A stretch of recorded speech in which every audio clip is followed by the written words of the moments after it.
Hello. It is Thursday night, and no matter what, that means we're drawing tonight. Welcome back to the Comics Wellspring live drawing show, Spilled Ink, where we're spilling ink and spilling the tea. And of course, I'm your host, Brandon Bloxdorf. I am so stuffy today. I've been sick all week, getting over this like random sinus, nose, weather changing. Dude, it was like 85 degrees like Monday, and then it was 43, but felt like 23 on Tuesday. So I'm pretty positive that's what got me sick. But yeah, so that's that. I never called to work, but I actually had to take a day off to like just lay in bed. And I think as creators, we all know that just not doing anything really hurts because now I'm really behind on this cover that's due like on Sunday. So let's hope I make some progress tonight. But to save the day, as my amazing, wonderful, astonishing co-host, who's a fish drawing mastermind, Max Flowers. How are you, Max? I'm doing good, man. I did another stream on Twitch in the last week, and I did all of this stuff that you see down here. Epic. So today we're gonna do the inks for the water, which is gonna be a nightmare, and then maybe we'll do some ink wash, and we'll see what happens. Ooh, that's going to be fun. Dude, that's coming out really good too. Thank you, man. Wow. Man, that detail. We'll talk about some of the tools you're using too in a bit as well to kind of recap that. I'm going digital today, by the way. I forgot to say. I know it looks like a bong, but it's not. There's like a thing going on here. But it's actually going to be like a movie cover homage. So I had to do it digital because I have to turn this around really fast. Because it takes time to do art, just like, you know, our man Hobbs knows, which is why he's back on the show to work on this. Are you on the fourth face now? I'm on the last one. I'm on the last face. Man. So you think you can finish it tonight? No. I'm looking at maybe an all-nighter on Saturday. I don't know. Like we'll just, we'll see what happens. But it's, I'm getting there. Painting takes forever. I guess that's what I've really discovered. I kind of forget sometimes, but painting is it's just super slow. At least the way I do it. Why don't you show us the whole board again? And I haven't seen the third part all completed. So, starting here. So there's Worm. Man. I think he came out pretty awesome. I'm really happy with him. I did. Here's Wingnut. Whoa. And here is Usagi. So the whole board, I don't even know how I'm going to show you the whole board, but that's the way it's looking right now. And hey, I dude, think that's great. That's epic. I think it's possible, like I said, like maybe I can get it done like tomorrow night. I'm hoping to get one more head done tonight, with you guys, and then the rest of it, hopefully fill it in. It goes a little faster. So there it is. Oof. Love it, dude. I can't wait to see the progress that you have at the end of the night. That's super exciting. And Mark, happy belated birthday. What are you working on tonight? Is that your new book? Yeah, this is the cover for Luna Hair, about the rabbit from the moon. So I completed the third Frankie Crossroads last night. So wow, congrats. Pages. It's 50 pages, so I'm leaving Frankie alone. I'm gonna photo it and scan it and get it prepared to have it printed, and so love it. And dude, you got some mounds I next worked to on a you? new character. So with the pack of mounds, it's always a great choice. Yeah. But dude, that's so cool. Finishing a book, starting a new one. You just had a birthday. You're on a roll this year, Mark. I'm super proud and happy to hear that. I'm super happy you're here tonight. And we also have a returning guest, Mr. Reece Jenkins. Reece, my dude. Yes. Yeah, boy, what's up, ladies and gentlemen, boys and girls, children of all ages. Oh, no, don't sue me for that. But I just want to say thank you for having me back, Brandon. Hey, guys, how's everybody doing tonight? Are you guys ready? It is time. Here's the season. Let's do some tributes tonight. I'm so hyped that you're here, dude. You're gonna bring the hype up. You're gonna keep me alive and going. I'm here with you, brother. I'm here with you. Dude, that's so. What book are you doing tonight? You have so many projects up in the air right now that you're midway and just like getting through. You've been pumping out a lot of stuff so far. Yeah, man, I have so many books in the work. I got Deuces Wild 3 coming out this year, later on in like September, October. I got Boot Ridge Season 1 that's coming out in July. I'm going to hit everybody in the head again in October with Hood Boy. And I'm doing a bonus book, the gallery book, just because I love my fans so much. But tonight, as last week, I know a lot of us artists, we miss this man a lot. Since Keith, he's been a major like influence in my life back in the days with the Max and with Wolverine when he worked on Ghost Rider. His art style has always been something authentic and different and enthusiastic for all of us. So tonight I am doing a special tribute just for him tonight. I'm gonna step away from my usual stuff and I'm going old school. So I'm gonna stay with my digital, but I'm doing a special drawing just for him tonight. Oh, that's sick. That's awesome, dude. Man, that's hype. That's super hype. So, what do you got? Anything else coming up? You have a show coming up in April too, don't you?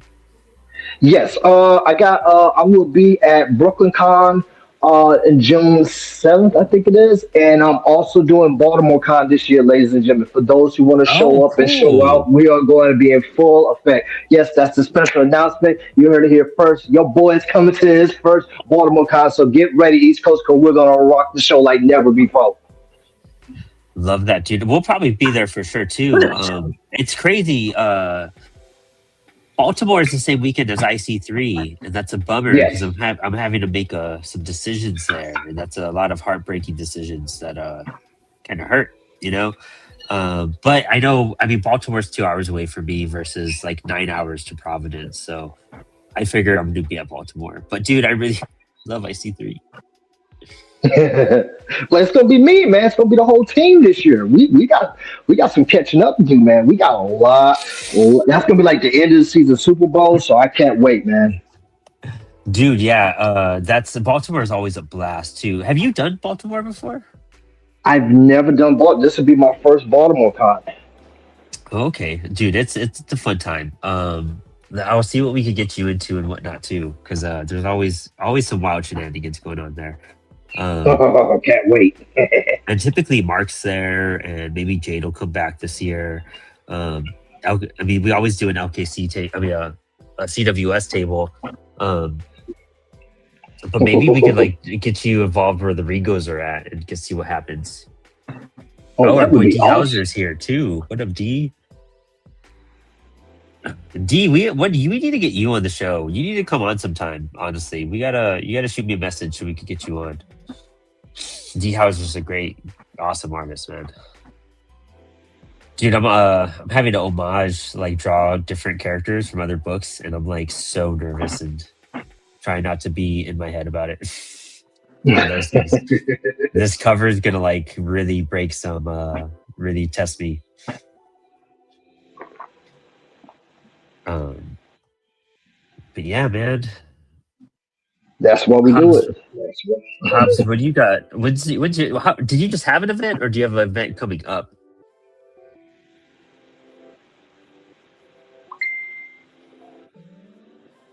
Hobbs is locked in. Sorry, Yeah, I caught a mid-stroke. My computer is 6 feet away from me, so I'm. my family's in the other room having dinner. I didn't want to have too much ambient noise, but this weekend's Culpeper Con. In Culpeper, Virginia, for all you Culpeper people. But it's a con that's hosted by the library over there, and they put on a really fun show. There's nothing for sale, but you get a booth. You can talk to people in Culpeper about what you're doing. I'll be doing a workshop on how to make a comic, and sometimes there's some comic shops. I think the one in Charlottesville was there last time, and the local one. So it's a way to kind of network and see if you can get your books into their shops, which is also helpful. But for the most part, it's just good vibes. you see people that are there to enjoy comics. There's no pressure for them to like buy stuff, so it's not they don't like try to not look you in the eye as they're walking by. But yeah, so I'm kind of looking forward to it, but I got this board, so that's kind of stressing me out. I feel that. I'm on a tight deadline too, so the deadline stress is real tonight. Yeah. Because when does the 4-color stuff start up? That's on Sunday, and I'll probably be turning this in Saturday night or Sunday morning. So, nice. Okay.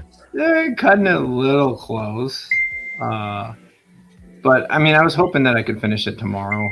I'll have some time tomorrow to work on it. So I think it's possible. And again, I either way, it will get done, and I'm not gonna. I talked to Eric earlier, and realizing that it doesn't have to be in like on Friday night, like really took the pressure off. Like that was a huge weight off of me, because I'm like, okay, worst comes to worst, it's an all-nighter on Saturday night, but I have spring break coming up, so I'm, I'll have the time and the energy to recoup from my poor decisions. I feel that. Well, let me.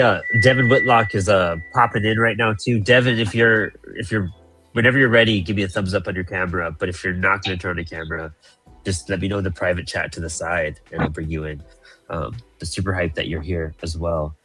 But Hobbs, dude, that's insane. That's a lot. I mean, when did you start this? I mean, I know you started it on air, but like, when did you start prepping the board, and like, how long has this process taken you at this point? Roughly 2 weeks, maybe 3 weeks. Okay. Though, like when I got the board, I traced all the inserts, and then I kind of did some sketching. So there was a sketching process before I even started painting. But I'm looking at Instagram right now. I'm like, what's my first post? My first post was March 9th. So I probably started at like the beginning of March. So this is probably week 3 or week 4 that I've been working on this board. And that's good progress. Exactly what I was planning on working on this month, but here we are. What was you were hoping to work on your book? I was hoping to work on my book, because I finally got to a point, like at the end of last year, I was working on ornaments for a winter, like a craft market, which is another one of my passions, is making like wooden crafts and creations. And so I was like, okay. And then the book that I did last year, Green Knight Street Fight, that was done. So that's off the queue, and I don't have to work on that. So I can finally get back to my other, which has been in hiatus for over 2 years now, which means anybody that was probably following it is gone. Oh, wow. Really? Yeah. Well, I mean, I don't think they're gone, but I'm just saying it's. Well, no, but like, I didn't realize there was that big of a gap. Yeah. So, and if you don't, I don't know, you can't expect people to stay around with the same amount of energy when you're only producing a book even once a year. I think it's really pushing it. Now, some people that really like whatever you're doing, I think they'll stick around, and they'll just keep kind of circling back. But I feel like there is a certain momentum you have when you're publishing regularly, and there's an expectation that it's hard to maintain when you're moving really slow. So I do kind of wish I could move faster, and I do kind of wish I wasn't like ADD with my art projects. But I also have a full-time job, and like this doesn't pay the bills. So I feel like if I'm not happy working on something, like why not? Why wouldn't I work on something that would bring me joy and happiness? I guess. So that's the other thing you struggle with. So I don't know. Oh, I get that. That totally makes sense. Yeah, you gotta, if you're not putting passion into it, it's kind of rough. And I think a lot of creators figure that out as they take on like freelance work and whatnot. It's like, man, I wish I was just doing stuff I enjoyed. But Devin just hopped in the chat. Devin, how are you? Hey guys. Yeah, good. Thank you. Yeah, sorry about the technical difficulties. I show up late and then can't even be on camera. No worries. I mean, we're doing Inspired Ink on Monday, so this is like a bonus out of everything too. You know what I mean? But So and I that's cool. realize, yeah, like I can't wait for Inspired Ink, but also like I'm worried that I barely even qualify to be here since I'm a writer. I just signed up, because I like being a part of things.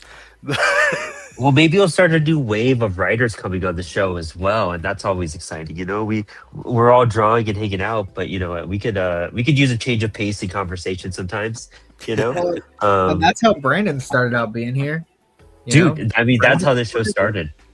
Yeah, no Yeah, kidding. yeah. This is I didn't know how to draw, so and I was just a writer.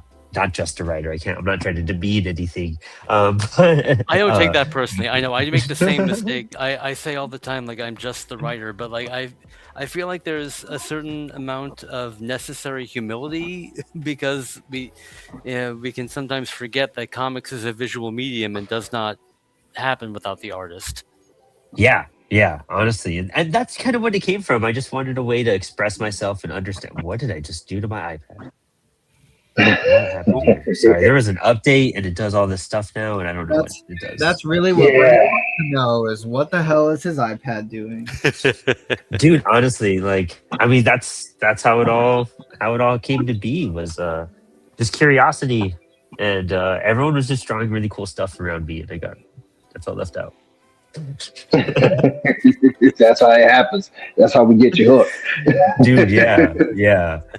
And you know, it was like looking at books like Reese's first book, like where I was just like, damn, like I don't have to be like Todd and like Jim and McFarlane and like Lee and whatnot, where the art has to be at like a certain style and caliber to make comics, And then I was just like looking at all these indie books, and I was like, damn, I could just give it a shot, and I bet I could create a style like this and have fun with it. I was looking too much into a house style when there's so much more out there. That's literally how I got started, honestly. I was making zines with just a little more than stick figures, and then handing them out at cons. Oh wow, that's cool. So what books have you been working on putting out? What's kind of some of your bibliography, I guess? Yeah, well, that's actually part of why I'm working on the script for Blackout #1. That's why I chose the cover by Michael Howe for my Avatar. Oh, nice. Okay, sick. Yeah, I'm so far behind on schedule on this, though.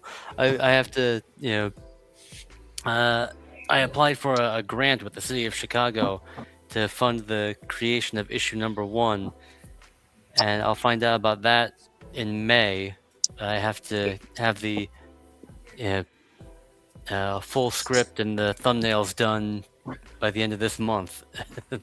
Oh wow, okay. Probably not going to happen. Are you on that? Dude, that's cool. So how did you discover this grant? I think that's I don't think a lot of people know about things like that or opportunities or how to find opportunities like that. And there are a lot out there too. I found out about this grant through a friend of mine, one of my primary collaborators in non-comics media, Onisia Muller. It's a DCASE grant. I forget the Department of Cultural Affairs or something with the city of Chicago. And but Onisia and I were actually working on an animated series that we were hoping to get funded. And that didn't happen, but I just kept the application in my back pocket and just checked every year and came back with this comics project. And with grants, it depends, on like they're usually to serve a specific community or purpose or something along those lines. But if you can fit that in, and with Blackout, the character is, or the setting is World War II Belgrade in then Yugoslavia, now Serbia, and there's a big Serbian community here in Chicago. So, oh wow, that's how I tied it to a City of Chicago grant. Oh, that's crazy. Okay, so you had to kind of like do some research and really like figure out a way to maneuver this into like to help you with the comic and whatnot. Huh. A little bit, but the character actually is a public domain from 1941. Okay, I didn't know So that. That's interesting. yeah, he only appeared in one 10-page story, and I just stumbled upon him by accident on Public Domain Superheroes, which is an excellent website. Can't recommend that enough to anyone. Oh, Yeah. I didn't know about that either. Actually, Yeah, Nice. that's a new. I'll drop the URL in the chat. there you go. Because yeah, it's a whole like treasure trove of these golden age characters that has since fallen into the public domain. And this character was like,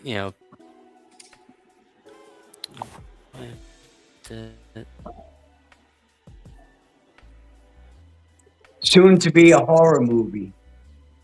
Yeah, right. Yeah, Oh. just like, dude, it's kind of crazy how they're turning all these public domains straight into horror films. The Winnie the Pooh one was shocking. I did watch it. Like, it was on That the was a good cool one. list. Yeah, right. I can imagine. There's like a Peter Pan one that's out, and oh, Willy one Yeah. got me. Yeah, yeah, yeah, that Peter Pan one was a trip. Well, I've never. most of that stuff's built on fairy tales, and if you go look at like old fairy tales, it makes complete sense to put them into horror. Yeah. For sure. Like the Tooth Fairy coming soon. Yeah, dude, right? I went to Universal one year and they had like one of the horror nights because it was near Halloween, and the one of the big attractions there was like a Tooth Fairy horror sequence, and I was like, this is insane. Like, I had no idea that you could make the Tooth Fairy so horrific. Oh, what am I doing? Is this snappy going? Yeah, it is. You put your tooth under the pillow and he comes and gets it. Like Mark, you do a little kind of not horror, but you have like some moments that get like a little tense like that. Are you a in horror fan at all? Franklin? Yeah. Yeah. I like good horror, but I don't like the blood and guts kind of horror. Yeah, I feel that. That don't scare me. That's just. I like horror that gets you with your thinking and that shocks you. You don't know Yeah. what's behind you, So. Any films come to mind that give you that vibe? Yeah, The Uninvited with Ray Milland in the 1940s. oh, that's a classic. It's not letting And me then put in the chat. There's one or Sorry. two. There's one or two Vincent Price movies that were good. It's not letting me. The one where what was it? Was it Theater of Blood or something? Where he kills those actors, or he does the plays, and what he does to those dogs. I've only seen some of those Vincent Price movies are like classics, dude. It's crazy. I heard of him. Or when I he's discovered. when he's the witch hunter. Remember that one? No, I gotta look that up. Have you guys seen any of those? Like, I've seen Vincent Price maybe a handful of things. I discovered him because of Alice Cooper, actually, because he was on Welcome to My Nightmare. Nice. But he had he's the classic that voice. for it. Yeah, Mhm. yeah, that voice was something else, dude. That's how he got us. Especially when he did the Brady Bunch show. Yeah. Was that the Hawaiian Vacation episode? Yeah. That's cool. Thanks for sharing the URL, Brandon. I don't know why it wasn't letting me join the chat. Oh yeah, sometimes there's restrictions on stuff like that. But yeah, that private chat was the best way to do it. T'Challa, dude, I want to sit and not hurt my back. Just scoot over. That's taking up my whole chair. I'm sorry. Just give me the most I've annoying always face. wanted to do a horror. Always wanted to do a horror, but that's always piqued my interest. So anybody out there that's writing one and needs an artist, link up with me, man. That I think that'd be kind of cool. Yeah, it's horror stuff is interesting. I'm doing a little, somewhat of a horror story with Max right now, and it's a lot of fun. I have a lot of Halo opinions about horror and comics. Oh, Just spit it because- out. Well, it's really hard to do a pure horror book in comics. You know, the biggest reason being that the viewer can take in the entire page in like a split second. You know, so you lose a lot of that like tension and surprise, and have to really push page turns. Hmm. And then the other thing too is you don't have the benefit of sound and movement to like obscure stuff and bring that tension alive. So you're relying purely on visual storytelling to make something scary or make a viewer feel gross or do whatever.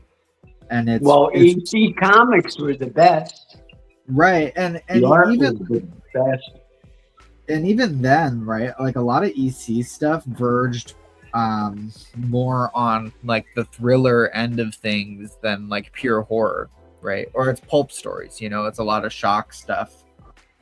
Or the artists were just sick bastards, that's all. Yeah. So horror is a very difficult genre to do in the comics medium and make it feel like actually scary. Have you read any Junji Ito? Yeah, I have read Junji Ito. Yeah. I think it does. I mean, Junji Ito. I think it's is- eerie. Like it's eerie and uncomfortable. You know what I mean? There's I see what you mean. How in the terms of like some suspense and like yeah, no, I get what you mean, Max. Like you could be eerie and you could be uncomfortable with the art, but to get like that true like sensation you get off of a film is not really equivalent to Or that. like it's really easy to draw something that's it's really easy to draw a monster, right? You know, or draw like blood or draw you know, the typical like things that you see in horror tropes. Which sure makes it horror, but it's a different kind of horror. It's kind of like that pulpy slasher horror that works better in comics than it does like true dread. Yeah, there you go. American Diva Comics was saying, I Need Your Skin, that was on Kickstarter, did pretty good as a horror. Ooh, I'll have to look into that for sure. You know, the horror book that I think the last one I really adored was The Deviant by Tynan. Ooh. That was probably my favorite thing I've read in a while. Like I was hooked. But that was like a true crime thing where it had that like true crime suspense versus like a horror suspense, you know? So like what branch of horror you're trying to pull off is a big thing too. Yeah, Well, I'm actually Eisner- Oh, sorry. Eisner did a few good things with the spirit. Oh, really? You know, with the great like a things. horse? Oh, there you go. You know, when he did the grave scene with the spirit and his characters, you know, his artwork was, you know, when he did the raindrops or waterfalls or, I don't know. I haven't seen anybody do that kind of stuff. So, but that's No, my it's true, opinion yeah. about it. Yeah, no, like getting that finding the elements that would work really good if they were put into like a horror film. That's always fun. That's true. Eisner had those great, the way he did environments, or would be really eerie. It would be cool to see him do like, I mean, this is a horrific AI prompt waiting to happen, but Will Eisner's art in like a horror book, like a modern horror. That's something I want to see somebody try to draw and mimic. Interesting.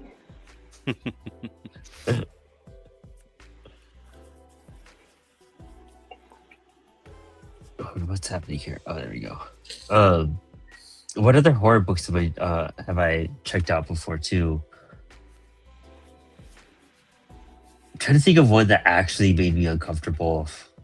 It's hard, right? Yeah. That's what I'm saying. You know, it's very few and far between. It's easy to think of really good monster books. It's not easy to think of books that actually scare you. All right. How about Bernie Wrightson's Frankenstein? Yeah, there you go. I think it's too beautiful. Yeah, there you go. Yeah. I have a 6-page comic in a horror anthology that's on Kickstarter right now. Oh, there you here's go. the plug. Here's the plug. Yeah, I can't help myself. No, But it's the whole anthology is based on Lovecraft short stories and concepts and myths. And yeah, I do.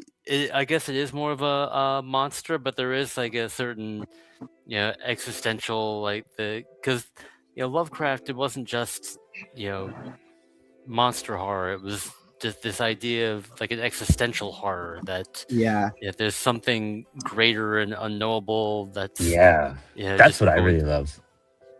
Yeah, and I think I incorporate that, and of course with my artist David Escobar and our letterer buddy Bodwin, the whole team does a phenomenal job. I just dropped that link in the chat. Oh, thanks. Yeah, I'm really excited. I gotta back this one too. Only a few days left. Fully funded though. I think the hardest part of horror to nail, right, is putting your reader in the main character's shoes and making them feel that like that fear or that whatever it is that the character wants but desperately can't have, right? Essentially it's getting your reader to connect with the main character instead of having your reader root for the monster. Because as soon as the reader roots for the monster and the monster's too cool, then the book is about the monster, and it's not, and like that puts the reader in a totally different headspace. Oh, I never thought of it that way too. That's how horror works. When you're like when you watch Alien, right? You feel tension because you don't want Ripley to die. Mm-hmm. And the alien is a very real manifestation of something deadly that can kill Ellen Ripley. But if you're watching like Scream or Jason or Friday the 13th or whatever, right? You're kind of rooting for the serial killer at the end of the day. Yes, this is true. Well, shout out to the new Scream too. Mike Myers and Jason, you wish some moments I was like, say something. Don't just say something. Speak. Yeah, that's the thing about finding some of those monsters. Like D. Hauser just said The Thing.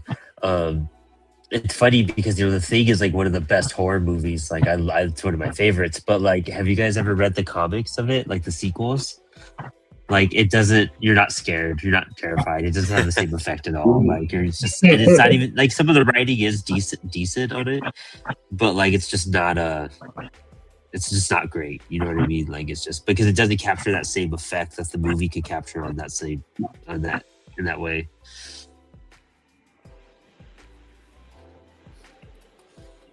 Well, that's why it makes Edgar Allan Poe stories tough to, put on film. Because it's more of the mind of what the character's thinking, Yeah. Hmm. And And he doesn't have much. comics. He doesn't have a lot of characters talking a lot, so there's no conversation except what the character's having with himself. So Uh-huh. Richard Doomsday just said, cracking open the Necronomicon with a warm cup. It's Providence by Alan Moore. Like it's a good story, and it has a lot of horror elements in it, and it does all the whole Lovecraftian walkthrough. Actually, I love how he brings the elements of Lovecraft into that book and makes it about Lovecraft directly and indirectly. And I think it's brilliant, but it's more of like a historical piece almost. Like it's about a guy that goes through all the events that Lovecraft writes about, and then meets Lovecraft and tells him about all these events, and then Lovecraft writes about them. But it does have some really eerie moments, but again, it's kind of presented to you for a horror that's supposed to be something that you can't process or imagine, and putting it on the page, it strips strips it all down in a different way. But it doesn't work as well as like Lovecraftian prose does in that horror sense. So what are your thoughts on like horror prose, Max? I'm curious. Yeah, because I'm curious too. Because you can always skip ahead to read the scarier parts, same as how you might be spoiled on a comics page. That's true, but I think that you're more forced to go word by word in a book. If you can't jump around, and you do subconsciously to pick up things, but you are forced to go more linearly. And then the other thing too is that it's, at least I feel like it's easier to play with the theater of the mind, right? Because there is no visuals provided, so you have to make everything up. And that's one of the like key aspects of horror is whatever the reader or the viewer or whatever is imagining is so much more terrifying than probably whatever you could draw or show them. That's why they do obscured things in the shadows in horror movies, and why they don't show the monster for the first half of the movie, is to build up that tension and make you scared of whatever that thing might look like. Like they did in Jaws. Yeah. Yeah. It's crazy how scary Jaws is,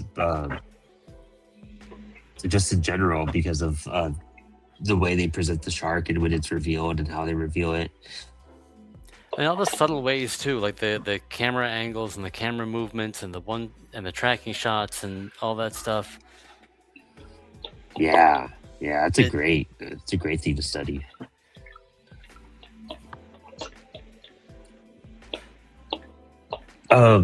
Gosh, and we got Dan Price up in the house too, my boy. We're gonna have like a home brewed-a-thon. Everyone check out Homebrew Comics. It's a great little publication. Oh, nice. But Dan, Shout out crew will be Homebrew. on. Yeah, we'll be getting a lot of their crew on Spilled Ink and Inspired Ink. I've been sick this week, Dan. I'm sorry. I owe you a thing, but I'm stuffy as hell, if you can't tell. But I'll be getting back to you. I know I said last Friday, but it'll probably be tomorrow. I love you. Next is It's okay, Dan. You're not the only one. Yeah, I think everyone that knows me kind of knows when I say next week, I mean in 2 weeks. Like you always add a week to my timeline. It's just one of those things.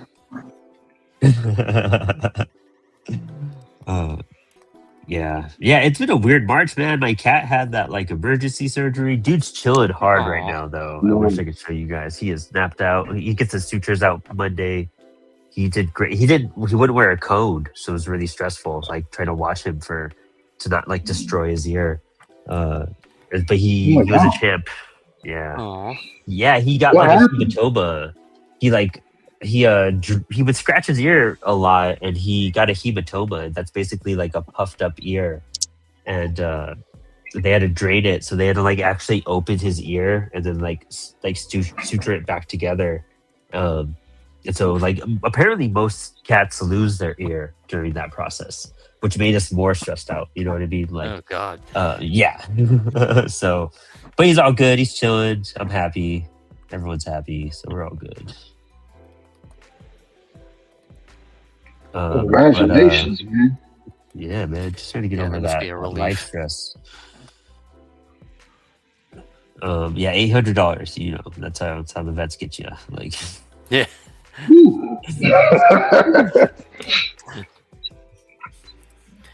it's I been a had year of to- like surgeries and operations, man. I just like recovered from my dental stuff in January, and then I forgot what happened in February, but something happened. It's been a weird year. It's been a weird year. But hey. Yeah, that's the truth. This jet lag from 2025 catching up with you. Dude, for That's how I reals, feel. man. 2025 was rough for everybody. It's funny because 2025 we came out of the gate like really strong, and we did like Mhm. books back to back, and we were doing cons, and then it was like we were on fire, and then I feel like once August, September hit, no, honestly, until when was New York Comic Con and Baltimore? I guess October, October, yeah. November. Yeah, after that, I just like fried out so hard. I just never bounced back. I felt, and then and then I came home and I was like, oh, life is catching up now. Okay, we're on a different level. Like, I think because even this year, I'm not going to do a lot of cons or anything. I'm trying to recover a little bit financially from like other stuff, and then seeing what I could pull off or what travel things like are doable and feasible. Just some of the pricing behind some of it. Yeah, it's weird this year. I'm for Brooklyn Con. It's usually 3 days. They're only doing it 1 day this year. Oh, really? Which totally blew my mind. Shout out to Sebastian and those guys, man. But yeah, I'm used to having my wrestling events on Saturday, and just having a great time, meeting the fans and stuff. And like this year, they're like, yeah, it's one and done. What? Okay. Gee, Williger's back then. Yeah, I mean, and see that's where I was really upset that like IC3 and Baltimore are the same weekend, but then I was like, that saves me a trip. Like, There's so many overlapping cons now. Like this weekend is C2E2, but it's also Con and also Kansas City Con. Oh, Kansas City! No wonder we were getting our ass kicked at CWS. Hardcore, dude. Like this week was really insane on everybody. But dude, con season's up and going. Crowdfunding season's up and going. But you know, the thing about cons I too can't is believe how many Kickstarters are going right now, dude. yeah. I don't usually. I'm not like on top of all that stuff, but the amount of just amazing Kickstarters that are out there right now, I'm like, dude, I don't even know what to do. I'm following like 100 at a time at this point. Like it's just insane. I could use the CWS budget for so much, but I'm like, bless you. I'm only allocated a certain amount.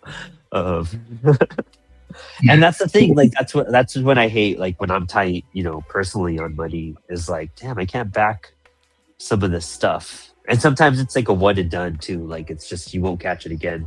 Sometimes it's the beginning of a book. Typically, it's the way it should be. But sometimes these campaigns are like, if you don't get it, then you're missing out. And I try to blend, like, I back like a bigger creator. I try to back like somebody I know or something to like balance out the universe, Because I did back the Forefathers, just on the basic tier, but I could shy away from Mateo's book, dude. I've been seeing images of that, and it's just beautiful. Yeah, I'm so tempted to get that artist edition, but I don't know. Dude, I was too. It's gonna screw me over if I don't. I got my engine light turned on a month ago. I gotta get It hasn't started blinking yet, so I figure it's good. Like, but, oh my god! No, don't be a gas and go, dude. That's a gas and go. Don't do that. Don't do that, dude. And it hit a scary point because like I was like low on gas, and I was just kind of writing it out until I got paid. And like the last 2 times I did that, and then I filled up my tank, my car would turn on and it would wig out for a second, and it was only when it got low on gas. And I was like, okay, that's never happened before. But that's like the most that's happened. We'll be good. Take it in next week. How much? Oh What's my the God. price of gas in Virginia? Down the street, I saw it at $3.91 last I drove by it. Wow. What about you guys? Oh, that's cheap. It's like $4.50 up here. Oh, What? Where are you? Are it's you in like New York, or almost Baltimore right now? $4 in New York. Yeah, I'm in New York right now. Oh man. I don't drive. I have no idea. Oh no! I would never drive up here. No. I've learned my lesson. I'm like, nah, for that price, nah, just give me a lawnmower. Take me back to the Carolinas, give me a lawnmower, I'll be all right. Dude, yeah. According to the president, Iran wants to talk. Yeah. Right. Same guy that said I talked to the president of Puerto Rico. You're the president of Puerto Rico, right? Who you were talking to on that phone? You know, I'm sorry, I had to say something. He thinks every country would be like Venezuela, like they went in and did whatever. This is Iran. Come on, be smart. Yeah. I know, man. It's a mess, dude. Even what's upsetting too is I was reading an article that USPS prices are going to go up 8%, and that impacts crowdfunders like crazy, dude. Shipping, because I remember 2-3 years ago we were like shipping $5 on everything, and that's solid. $5 shipping.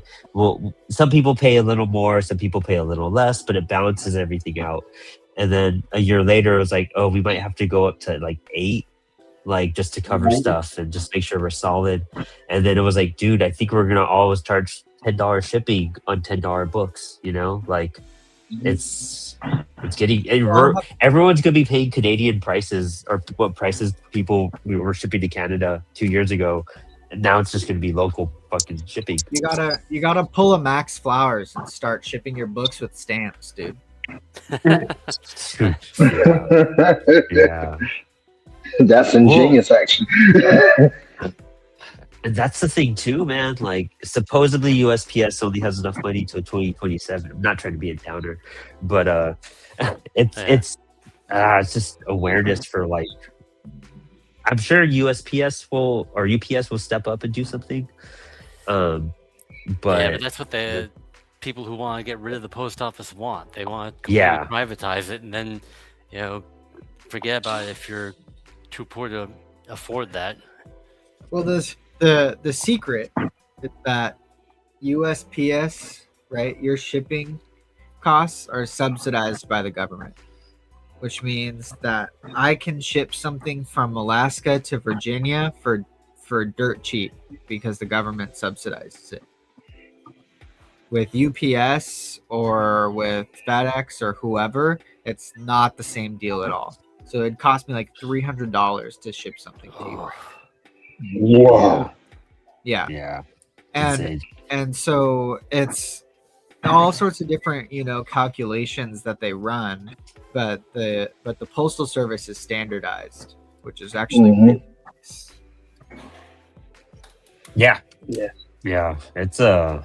It's insane, man. It's a lot. Also, Reece, you have a bunch of people saying hi to you. I'm so sorry I haven't shouted them all out.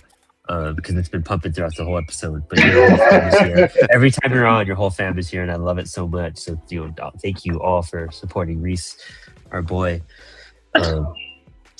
Oh, yeah. Hey, what's up, everybody? Yeah, if you scroll to the top of the chat, it's been fire. Pure fire. I love you guys. I always appreciate the support, man. About that. But it's crazy that you say that because I ran into that earlier this year when I was doing a lot of my shipping off for Deuces of the Wild during the holidays. Like the shipping prices were crazy, and I was like, okay, so I'm gonna have to switch over from I think it was like UPS was like expensive as heck, and I was like, no, we're not doing that. So I started covering some of the costs a little bit for the fans, man, because I was like, yo, these prices are just crazy. And then you had those like the TAF, whatever you call them, which make no sense at all. Oh, the tariffs? Yes. Yeah. The real villains of the year. Yeah, for reals. Yeah, it sucks when it starts impacting comics too. It's one of those things like you're like, damn, we dodged some bullets for a bit, but now it's coming down on us,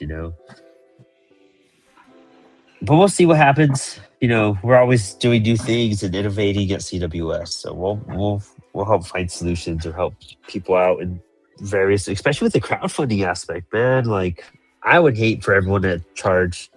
It's just gonna hurt the people who are trying to raise funds because, dude, like, $20 for a $10 book plus some tax, probably you're looking at $23, $24 a book. And or people are going to cut their prices on their margins, which will get easier because CWS prices will be lowering soon too. But still, charging $8, still charging $10. It's just a weird thing to process. So, I think self-distribution and shop connections. That's really, we got to lean back on the shops and seeing how they can support. Well, I like doing the shows and selling my books that way, so I don't have to charge for shipping or anything like that. Yeah, I think people are more forgiving too of indie creators who have to charge more to offset that cost. I think so too. Once Marvel goes up to $6 for 24 pages, I think people are less forgiving. We'll be back in the saddle, baby.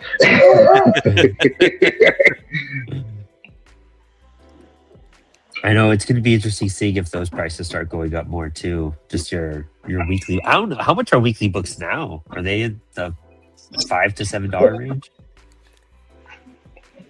We're probably 4 or 5. Depending on the issue. Yeah, depending on what you're getting as well. I think Absolute Batman is four some change right now. Okay. That makes sense. It's so pricey, you know what I mean? At least that book is worth it. I'll give it that. Yeah, that's an indie guy. That's all I can say. That's an indie guy that got his chance. He shot his shot, and man, it's what? It's worth the ticket price for admission because it hasn't stopped. Dude, it's so good, man. And then they got. Did Mateo do an issue or did he do a cover? Mateo hasn't done anything. Canetti did. Eric Canetti. Oh, on the Poison Ivy stuff? He did a fill-in for 2 issues for Poison Ivy, and then they did an annual with James Herron and Daniel Warren Johnson. I got that. Oh, yeah, you did. They asked me to do some stuff, but I had to go to work. Here you go.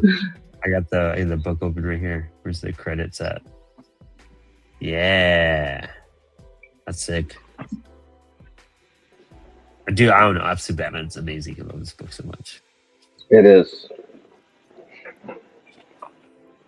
Brendan, I have a question for you. On Comix 1, are you guys still doing the testing? Yeah, that'll be coming out very like exiting beta very very soon. We're like on the verge of doing it.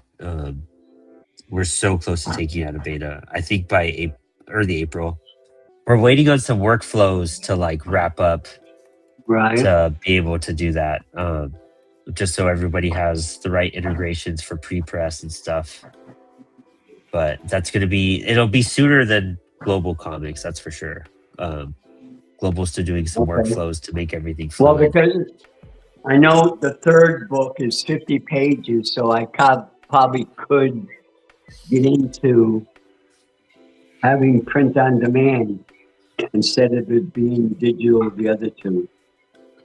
So I think, in fact, let me double check before I say it. I want to say oh yeah, we go up to 52 pages plus 4 covers. So yeah, it could still fit for Saddle Stitch, but we stop at 52 pages now. 60 was just too much.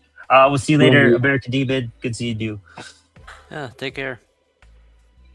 We're gonna get them on the show in May as well. I'm excited. But yeah, so yeah, with Comics.1, we're just wrapping up. I know the first one's 100 pages. I know. The second one is 54, 56. So.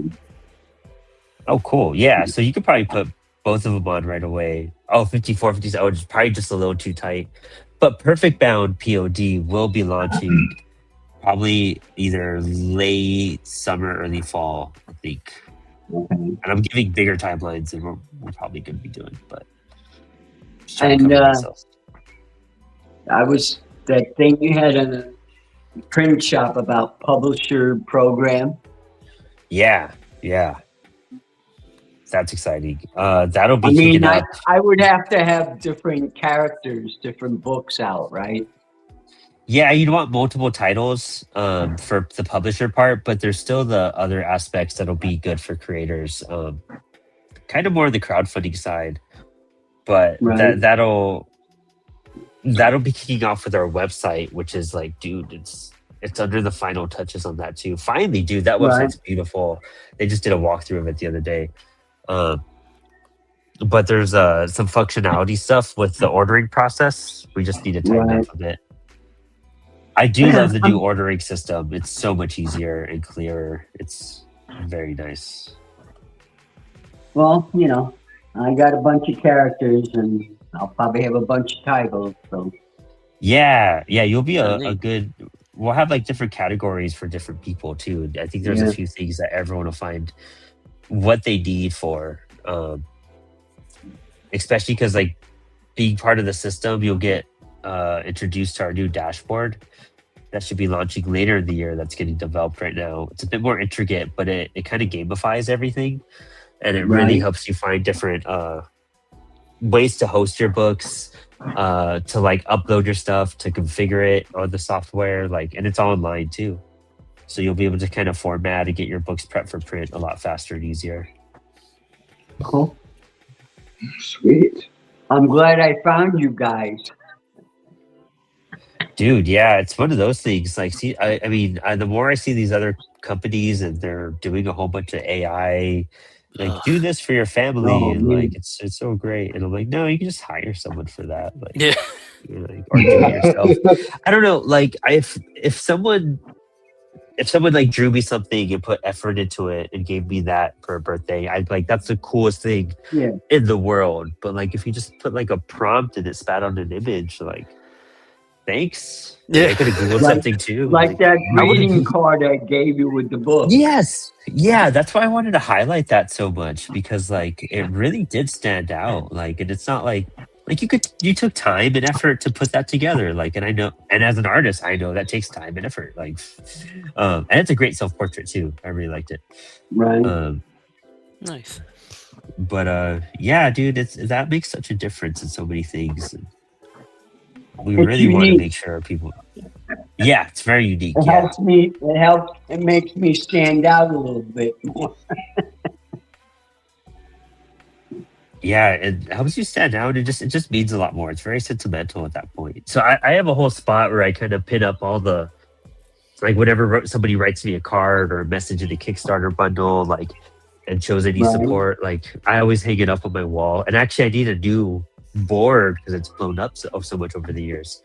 But it's my favorite thing to look up and just be like, oh wow, it's just kind of nice, like seeing so many kind words from so many people. But yeah, man, Cat's Comics and Coffee is strangely like it hit off in a way I didn't expect at all.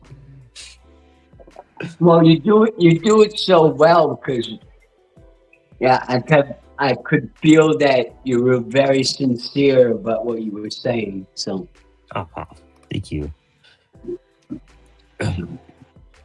Yeah, it's funny because I never like imagine, like, you know, part of my job is making content, but it's a different kind of content in a sense too. You know, like yeah. it's so much fun to like kind of just like look at people's work and praise them and encourage them. Can't get this nose down.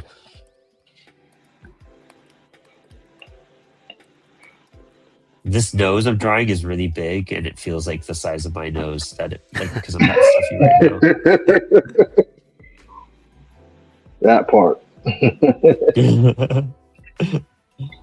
Speaking of crowds, I wonder what Rotten Tomatoes would make of Frankie Crossroads. Oh, there you go. You get that animated series going. Were you gonna say something, Reece? Was that you I heard? Or? Yeah. I was gonna ask. So, what is everybody doing for Free Comic Book Day, which is coming up in May? Ooh, it's a great question. Anybody want to answer before I ramble? Ramble away. All right. Nobody has any bookings or anything? Oh, I'm surprised. I know. Well, Hobbs, are you going to the? Are you going to be at what, Main Street Geek? Yeah, I'll be at Main Street Geek. They're gonna have like a kind of a multi-artist event. They have that gallery next door. So I think what they were talking about was having all. I think last year what they had like shifts for guests. So like morning was one group of guests, afternoon was a different group. Oh, so wow. I think this year, this way they can get everybody in there. And then maybe they're going to put like the free comics over there too. So like people have to kind of cycle through. They're brainstorming at the time, so I'm not quite sure, but yeah. So I'll be over there doing that. You got to make sure they still like beef. I'm sure they do. It's so bad. They don't talk to me anymore. And then I put them on a list for like bags for Free Comic Book Day. I should hit them up and like just tell them that at least. The folks that run the shop are great. Like I think they're great. I never have a reason to go to Front Royal either. Like to be honest, I don't want to go to Front Royal for anything. It's just far enough away, right? That it's kind of inconvenient to go down there. People there just stare at me too. It's so comfortable. Yeah, it's It's a community, it's a community. It's not perfect. I mean, I remember their library. I don't know if you heard about that. There was a whole hubbub about the library at Samuel's library, and the county board took away their public funding, and then they were what? It was terrible. But they're still alive and kicking. Actually, that's another little mini convention you should look into if you haven't. The Samuel's Public Library, they do a comic thing every year. Oh, cool. And yeah, so but it's a community, but I mean there's like two sides to this community, and there's a very kind of like creative, nerdy group of folks down there that are great. And there's a couple of restaurants apparently that are pretty good too, according to Eric. Yeah, there's a Blue Frog, which is pretty cool. No, I've heard of that. Yeah, Eric said there's this hamburger place that he absolutely loves. So like, and I don't know if you've been. Did you go down to the shop before? I've been there. Yeah. So like that area does seem kind of like either it's coming back or it's just doing well, and it's kind of a nice It's getting lively. lively area. So I don't know. I want to support anybody that's trying to do what they're doing, you know. But yeah, Four Color is technically my local comic shop, so which is where I'll be at on Free Comic Book Day. I'm so lucky to be there this year. I'm so excited. Oh well, Hobbs, do you know what shift you're doing for Main Street Geek? I'll be there, I think, all day, and I mean they haven't given me any. Like I said, it was just kind of like formative information. If you aren't there all day, you could hit up Eric and be like, hey, I'm only gonna be at this place for a bit. If I could wrap up or start up there and go there, or that's up to you if you want to. I mean, it depends what he's got going on, because like because somebody may not show up. He was texting me about today. He's like, do you know? Oh, really? Yeah. So I was gonna say Hobbs, but like I figured you're gonna be there all day. So. No, I'm sure. I don't know. They usually go all out for Free Comic Book Day. They have like, you know, you've been there before, right? Like it's I think that's where you and me met. Oh yeah, that's right. Yeah. So I love their Free Comic Book Day. The community loves it. Like they get that line that goes like, you know, all the way into the parking lot. But I was at the event they had Evan Dorkin. I don't know if I ever told you about that. We kind of talked about it, but you should spill that tea. But it was absolutely unbelievable. Like there were people in line all day outside waiting to come in for 8 hours. It was unbelievable. People that drove from Texas to see him. People that multiple places in the country that drove to see him. Like I was just barely familiar with his work. You know, I had just gotten Beasts of Burden, which is great, but that's not the thing that they were coming to see him about. It's the Dork stuff, which I still haven't read yet. But anyway, yeah, it was one of those things where it was almost like, I don't think I need to be here. I think this is show. Like I could go. It was amazing hearing his stories, and like he's hilarious. Like he's a wonderful person to sit there and be around and listen to. But it was definitely kind of like, I think he's enough. You know, like you don't need more guests if you have Evan Dorkin coming. Dude, yeah, I was curious about like how that event went, because it's one of those things. Sometimes those. Do you feel like it took away from your sales? I mean, maybe, I don't know. You know, I sold a few books that day, but like the store was just so packed, you know, and it was complete. So there wasn't much. You know how small the store is too, right? So in a bigger store, it would have, I think, gone, you know, much better.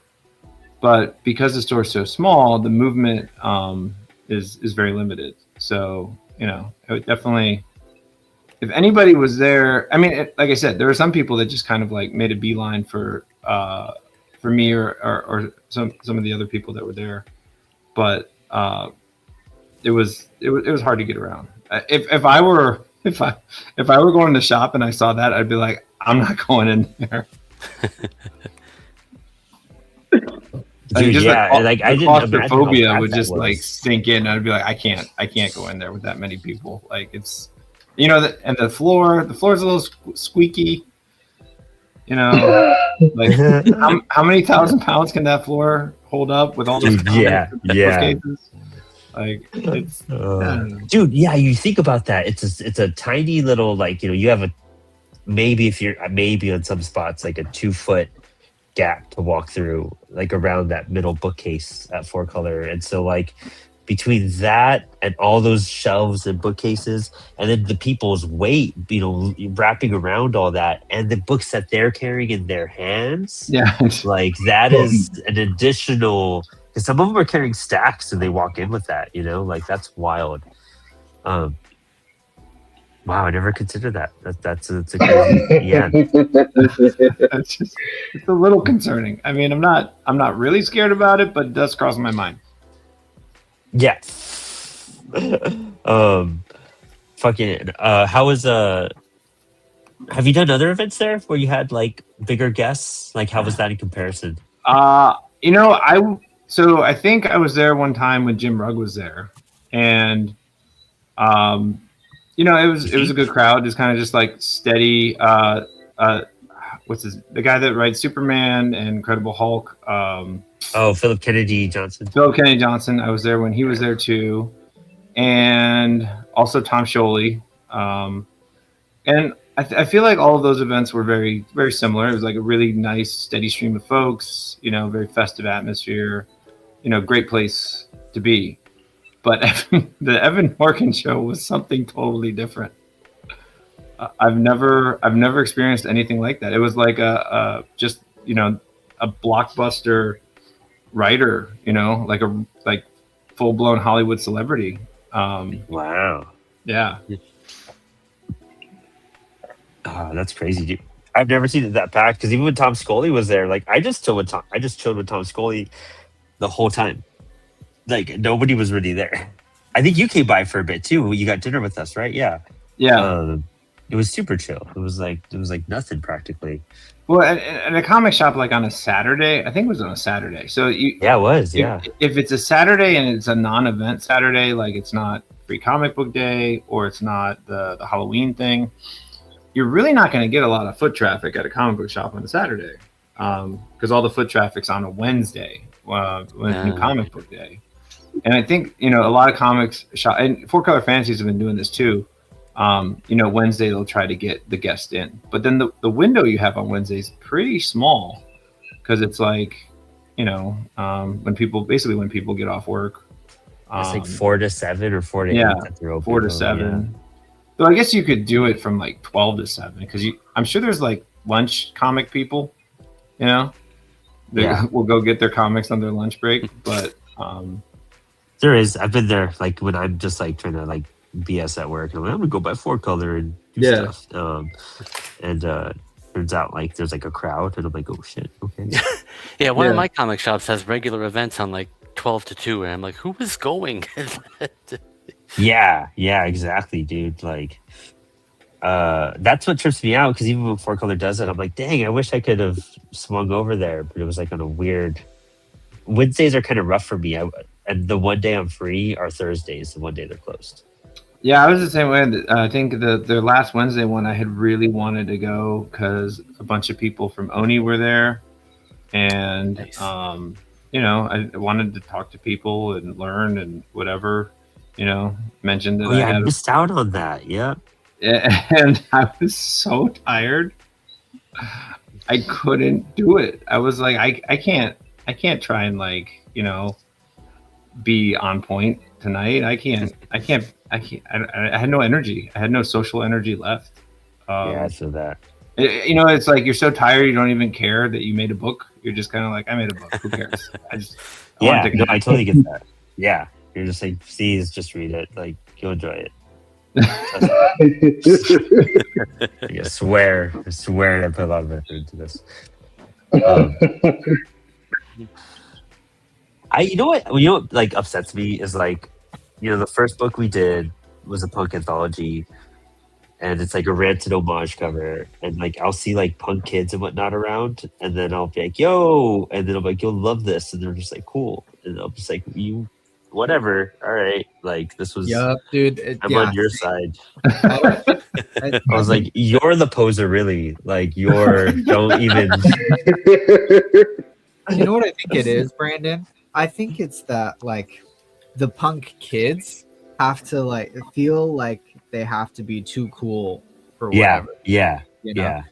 They only want the weird thing that they discover themselves. And so if you go up and hand them something that's cool, they don't want anything to do with it. Yeah. And then some of that carries into like the 30-year-olds that are still like wearing patch jackets and like listening to Black Flag. It's the same. Sick burn. Yeah, it's pretty true. That was Well, I great. guess I have to burn my jacket. Patch jackets, I love it, but it's the certain kind of person, you know. Yeah, no, 100%. Yeah, no, I mean, yeah, I Yeah. have patches on my stuff and shit, but like, yeah, it's like, dude, like we made something. Like that's what you should be. You're all supposed to be DIY and supportive and community. Like this is not all of them are like that. Granted, for sure, this is like a handful out of the community of the group. Like we get some good love and support, but it's always the ones that you're like, I feel like you are my prime demographic target, and you like this book should be in your hands. Like I'm trying to do you a favor, dude. Like I'm trying to help you look cool, if anything, by getting you to buy this book. Yeah. And they're like, You want to- nope. Because you want to be more punk and legit, like this is how you do it. Like this is it. T'Challa, dude, you can't push me off the chair anymore. I can't get another chair. My guy. Yeah, I'm scooting you over. Fucker, dude. But Well, how about those underground artists that in the 60s and early 70s that tried to sell their stuff on the corner, had a table out, and you know. Now you get stopped by the cops if you do that. yeah, straight up though, that's sad. Like that's the rough part. They'll ask you if you have a license Vendor. or like a permit, a vendor permit. Otherwise, it's soliciting. Yeah. Yeah. I had dude, some guy at the walking mall here in Winchester. He just like makes balloons for people randomly. Like he doesn't even something. I don't know if he charges or not. But I don't know. Maybe you've seen the pops. But like I apparently have it's, not like, seen a it's- balloon. Oh, okay. Yeah, he just like does it for kids and hangs out and just makes some balloons for people and shit. And somebody got mad at him, being like, "Hey, like you need a permit if you're going to be doing this." He's like, "I'm just making balloons for people. for crying out Like loud. I'm literally just like, do you want a balloon, officer?" Yeah. And, like, that make your day better. And, they kicked him out of the thing. Like it broke my heart, man. His dreams are crushed. Someone needed a hug when they were a kid. Yeah, dude. Like that's after this was your time to reclaim that moment of your childhood and get that balloon. You know what I mean? Like you were given an opportunity and you just broke your inner child's heart. Like that trauma you had, you just amplified it by not taking that balloon. Dude, what if he did take the balloon and the officer just like broke down and started crying? You know, like that would have been beautiful. Like I would have. I feel like that's a good comic short right there. Like someone needs to draw that. Yeah, What was somebody. What was the Punisher character in The Tick? And the Tick is like, guns have no place in superheroing, and then he starts crying and say, "Mom, why didn't you love me?"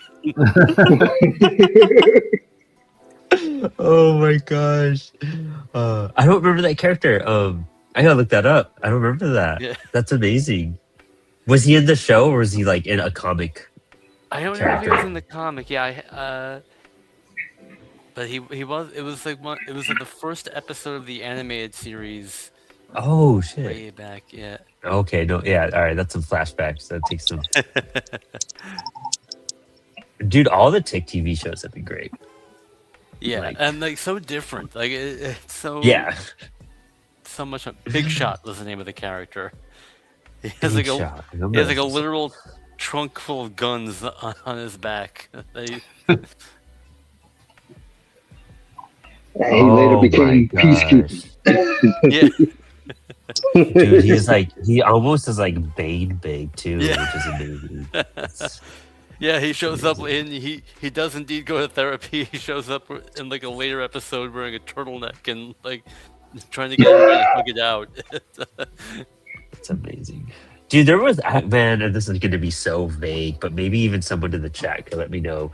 But there was a show, I believe it was live action, but like it was like superheroes going to therapy. and them all having like breakdowns and whatnot, and it was hilarious. You had like your Batman character and all this like, and they're all just like going to therapy and like sitting in the therapist chair and like talking and whatnot. But I've never been able to find it again. Like it's one of those things that was around when there was like, what was Dropout before, when it was like Funny or Die and stuff like that, was College Humor. yeah, College Humor and stuff like that, and like those early 2000 like web series. It was one of those. But there was also like kind of around the same time, that one Bryan Cranston superhero show that was out, Super Mansion, I think it was called. Oh, It was claymation, I think. God, yeah, I forgot about that. That's more MTV era. Yeah, dude. Yeah. Super Mansion. That's what it was. Yeah, dude. That show was hilarious, dude. Like,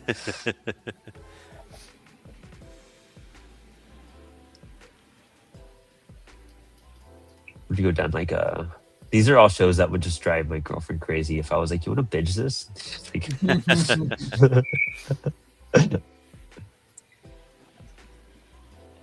So, Devin, being a writer, like, and also like, I am a writer that does too much. Like, do you feel do you focus on too many series? Like, how many books do you have in production that keep you sane? Yeah, right now I've got. Well, yeah, they always say, you have to be writing something, pitching something, and like promoting something. I think that's the. Yeah. I've got. I usually have like 2 of those, just because I've got like the day job and family obligations and whatnot. Right now I've got 2 series that I'm pitching. I've got one new project, just an 8-page, one and done, that the artist is getting me thumbnails. And yeah, I'll probably start working on something else. I'm kind of focusing on the 2 series that I'm pitching right now: the Blackout, and then the Passion of Saint Alban of the West, the horror western. And once I get those, I guess exhausted, you could say, maybe I'll move on to something else. But I kind of want, because I've got plenty of ideas. There's my first time at San Diego for the artist writer meetup thing they had. I just had like a full sheet of a bulleted list of ideas. Just, hey, do any of these interest you? Let's work on it together. Oh yeah. Do you try to focus on like one series, at least like write it all, and then be like, okay, I can move on to the next end? Oh no, then I'll never get to work on another thing. There you go. Yeah, I kind of did that. I opened too many cans, and now I'm just like drowning. But I'm like, all right, we're gonna make this work, aren't we? and I've had things that didn't work out. Like I get to the outline stage, or I get to the scripting stage, and then the artist has other obligations, or the publisher that we plan to pitch to goes under, and they just have to be like, okay, well, this is shelved for now. What else is there to work on, or what else looks good? And the 2 that I'm working on, it almost started by accident too. Like the public domain series Blackout, that started because of a 1-page comic that I posted to a group on Medium that I belong to. Great group of people called the Comic Jam. But I've been wanting to do something. Yeah, I'm in their Discord. Oh, nice. Yeah. Yeah, they had. I gotta do more with them, dude. That's the Comic Jam is a great thing. I wish I could get them more. Yeah, dude. Honestly, especially because I'm drawing, I could probably do something with them more. That would be helpful. But like, I tried to do a script with someone on there like 2-3 years ago, and then like they never did it, and I was like, well, eventually come back, and I never went back. But I need to. They're great people that run it. Casey's great. Casey works on Bigfoot Knows Karate with Dan Price. Oh yeah. Yeah, he's a great guy. Yeah, but they had a public domain superhero theme one week, and I already knew that I had Blackout like locked and loaded in the back of my brain, so I liked that one page so much that that turned into a 4-page comic, which turned into this pitch for a full issue, and I've got a 4-issue miniseries that I'm hoping to pitch to a publisher, and then. Same thing with the horror western. It was an idea that was just in the back of my head for decades at this point. And are you a western fan? I am. Yeah. I recognize all the flaws of it too, though. Yeah. I have a friend who's watching Bonanza right now because of the. Anybody listen to the podcast Bananas for Bonanza or whatever the. Name of it is, but I haven't. No, that's a good throw into though. It's every once in a while he'll like text me because he's watching an episode and like, oh, here comes a female character who's turns out to be a long lost best friend. Oh, she's doomed. Oh, stop. And their clothes are always clean. Yeah.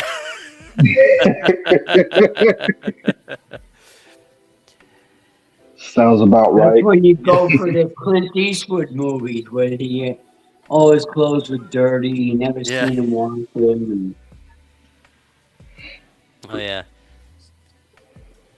That's actually I gave my artist David Escobar the just a bunch of Clint Eastwood references, like just the Man with No Name trilogy, Unforgiven. Like those are some of my favorites. Oh, okay. Oh, yeah, dude. I consider myself a Western fan because Tombstone and Red Dead. So that's where I'm at. Dude, Tombstone is like the John Wayne westerns, huh? Dude, that was my grandpa. Like my grandpa is a huge John Wayne fan. Like so much that my grandma would be like, I don't want no more John Wayne in this house. I'm so sick of it. Yeah, dude, it's funny. Yeah, I grew up on John Wayne, man. All of it, which is crazy. Yeah, he was an OG, and then you realize, yeah, and you just get like, all right, well, that was part of the times. I get it. Yeah, that was a great assault. And that's probably why I like the horror aspect of it, because you kind of take that the problematic aspects of it, because like half of them, the main character is a former Confederate soldier or something, and you have to really kind of reckon with that. Yeah, right. Yeah, you're like, you're there's some elements here we shouldn't like. Before, Trust me, I watch it all the time when I'm down in Baltimore with my pops. I'm like, Dad, what is it? He's like, yeah. That's the time, son. I'm like, okay. All right.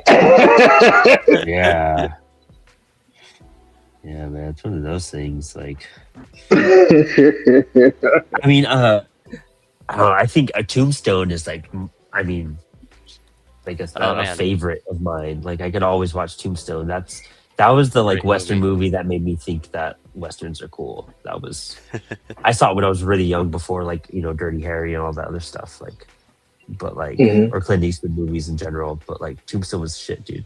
Val Kilmer killed it in that movie. So, like, you can't have a core picture.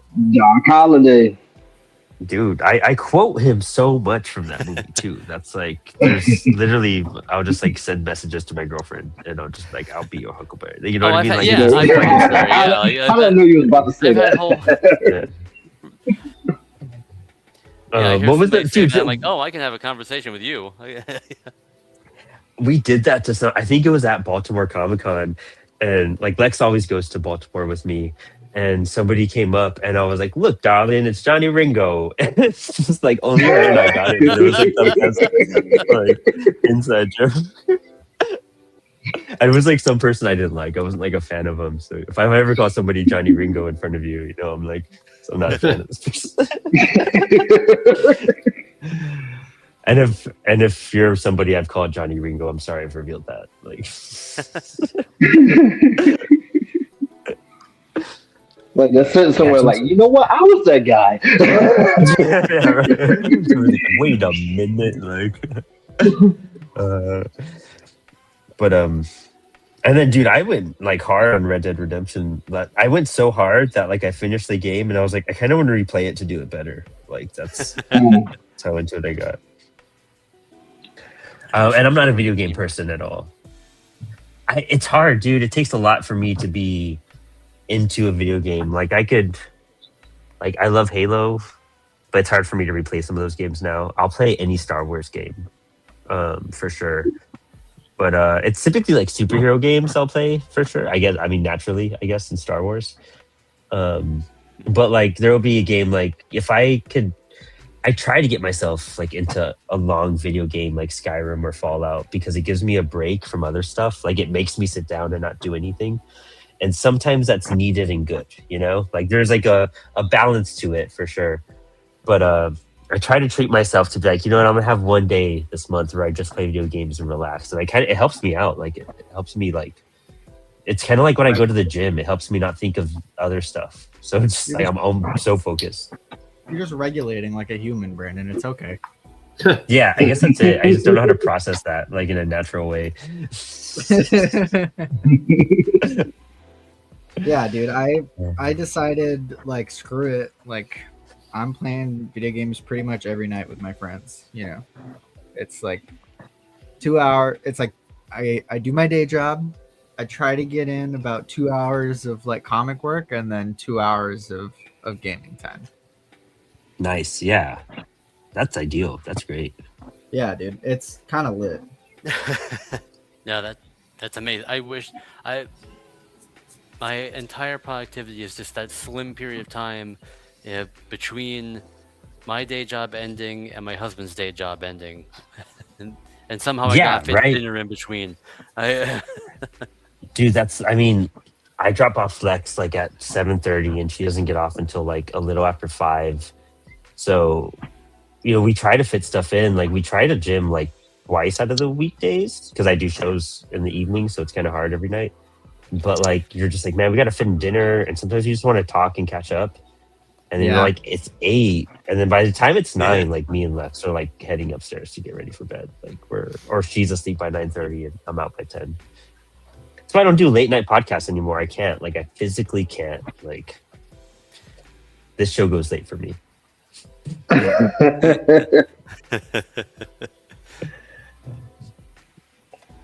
Well, what's your nightly routine, Devin? Once you guys get home, or do you guys both get home at the same time? And like, how do you fit in creative work into all that?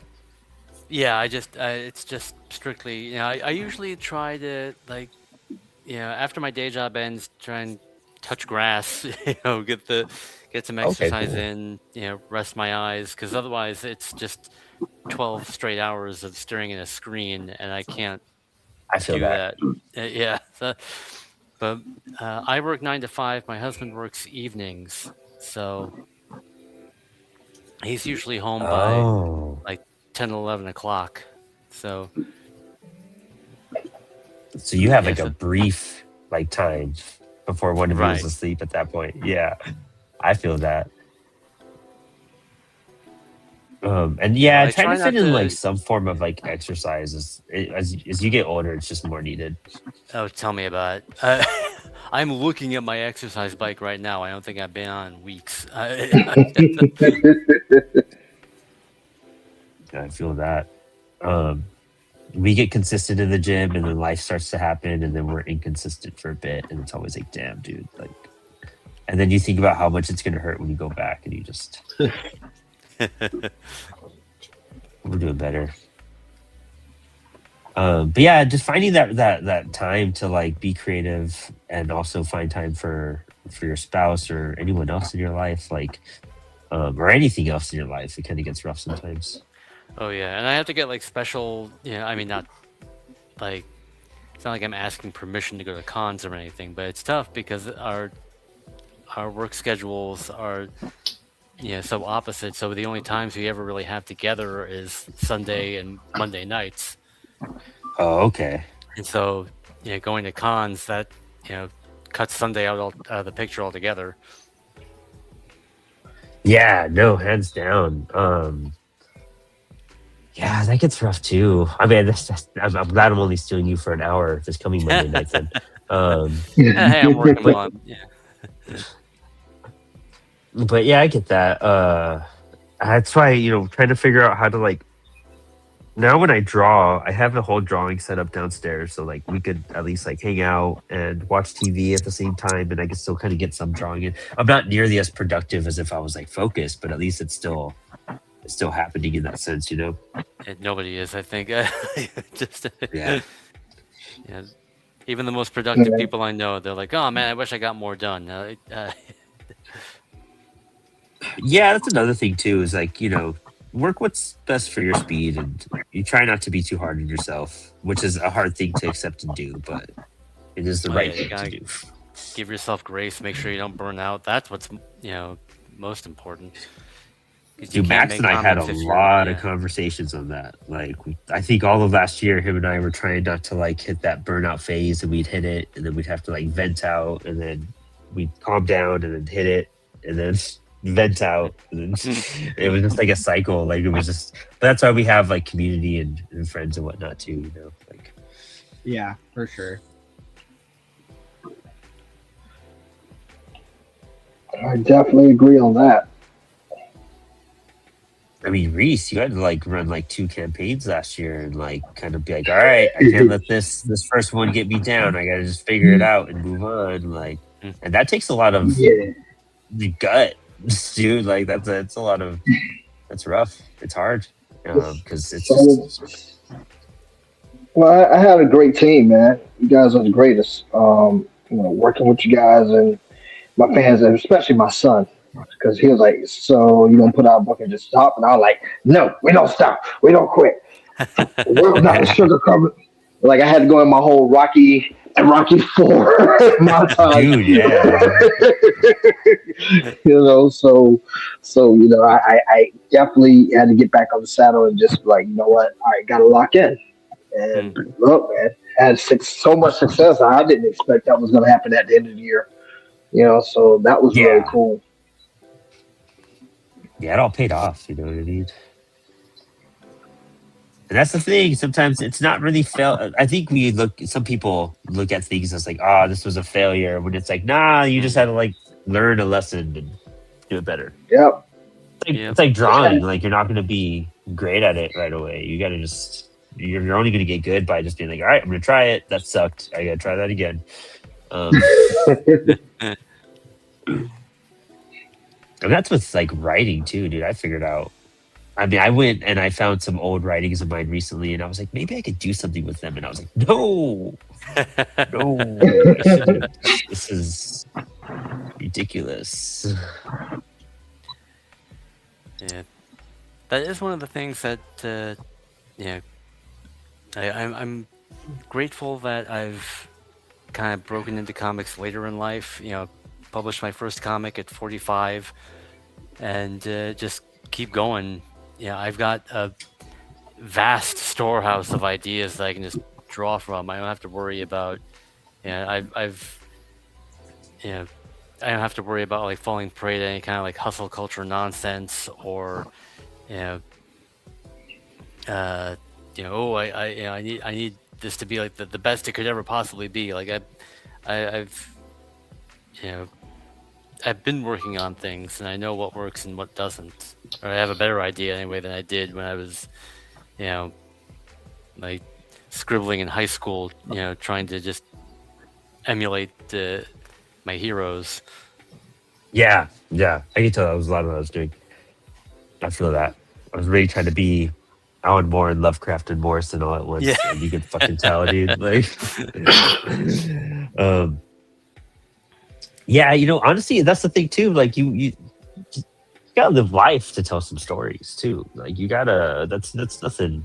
negative at all. It's actually probably better. You're probably going to have a more elevated and thoughtful. And I've always considered. I got this from Brian McDonald, who you should check out that interview. You should watch that interview and look into Brian McDonald as a writer, especially because he is just a master of storytelling, and that's where I get everything from. And he's a great teacher. But check out his podcast and check out like the interview I did with him. That was a dream come true. But figuring out, I don't know what the fuck I was talking about because I was praising my Brian McDonald now. Stories. Stories are survival information, and in every sense, like in like not just so much of life and death survival, but like you're learning lessons. You're learning. Someone's teaching you something through their experience. So it's all like things that you could call upon when you're in certain situations or distress or emotional states. And it doesn't matter, happy, sad, angry, whatever, but like all stories are survival information. Like I'm passing on this lesson to you, and the best stories come off that way. But yeah, I you would love the Brian McDonald stuff. I think it'll really encourage you. Yeah, thanks. Oh, what did I do, Pasadena? So like even today, dude, I was terrified to like work on like faces. It's probably like one of my weakest or things I've practiced the least. And especially doing pencils on air, I was like really scared, but this isn't coming out too bad. I'm kind of happy with it so far. Just taking those risks and being like, this might suck. Has anybody ever did that mirror technique where you make expressions and you try to draw your face? Yes. Like those animators used to do? Yes. That's actually where I got it from. I used to have because I went to UNC Chapel Hill, and I had a professor that was his main go-to. Like he's like, you want to learn how to draw faces, make them yourself. And we would sit there and draw, like, you sit with a classmate and they just making faces. And that's how you would learn how to, like, make like expressions and show emotion. So I do a lot of that now with Nate. I try to show him as much as possible. Hey, listen, this is the old school way. You want to learn how to really do the trick or trade, but it works. That freaking works, though. Yeah, I wanted Jade with Louder was telling me that he's like I had an assignment where the whole assignment was for 30 days. You wake up and you take a picture of yourself, and then you draw it yourself for 20 minutes. Like that's what you study is your face, and you would just draw yourself over and over for 30 days or 90 days or something like that. Something insane. That's what Jason does. Jason Sean Alexander too. Oh really? Yeah, if he needs reference, he'll just pick up his iPad, take a photo, and go to town. Yeah, I love seeing that when I see artists do that. Like I do that with poses, dude. I'll have like Lex and I like stand in a pose. A lot of Stone Wars was like me and Lex posing and just figuring out movements. Ooh. Where'd that wound up? I think that's the fun part of it. Yeah, launching back on stories being lessons. With my book, Boot Ridge, that's how that actually came about. A good buddy of mine who's always on my pages, Sports Bros podcast, Eddie Cool, host and head of creative there, is a good friend of mine. Like we've known each other since high school, and Boot Ridge is just a comical version of everything we used to get into as we were younger. Me, him, my buddy Eddie, B Live, my buddy JR, Big Cap, a lot of my friends growing up in the Carolinas, we were every day was a different adventure with us. You never had the same thing happen twice. And it was like, dude, what are you doing today? I don't know. But last night was crazy. And like I would tell people the stories, like traveling all over places and learning and meeting different people. I tell people the stories of me and my friends, and they're like, "You should make this into a movie or a book or something." So one day we were just sitting there on his porch, just hanging out. And I think it's just before I moved to New York, and we were just laughing about just some events that had happened that summer. And I sat there. I was like, man, if I ever get a chance, I'm gonna make all our adventures into a book. So I tried it a few years ago. It kind of didn't work out, and like I actually ran across like some old sketches, and I was sitting here just showing my son, and we were going through the stories. And he's like, all these stories sound really cool. He's like, you should put them in a book. I was like, well, I'm glad you said that. So we started revamping, and now we're going to have this year the comical version, my first comedy book coming out, Boot Ridge, and it's going to be insane. You mean you guys didn't want to go out and search for that body you heard about by Stand By Me?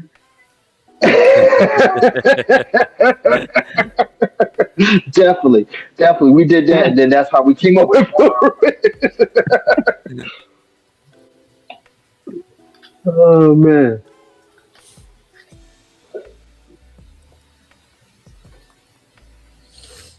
That's kind of like where Teenage Babylon came from. Was like I just like try to think of all my old friends from like my band days, and like I mixed them into characters and whatnot. So all of them are kind of a blend of 2 or 3 people at once. Like Durf, there's a character named Durf, and that was our vocalist name. Jamie was like a good friend of ours from down the street, and she used to play in different bands, and she was really cool and worked at Guitar Center. This guy Frank, he was like our roadie and just always hung out with us. And Kyle was like the party guy. But they're all in Teenage Babylon in different ways. I don't even talk to a lot of them anymore, or at all, really, any of them. Come to think of it, I don't even know where Durf is at anymore. But it's cool being able to reminisce on like those really good times and like those adventures of being really young and just doing wild stuff. Mm-hmm. Yeah, I hope you guys really like the story called. I got one story called Blind Date Surprise, and it's about Ed. He goes on this blind date, and I remember. I don't know if he wants me to tell this, but I'll tell it anyway. It was like the craziest thing because the blind date had.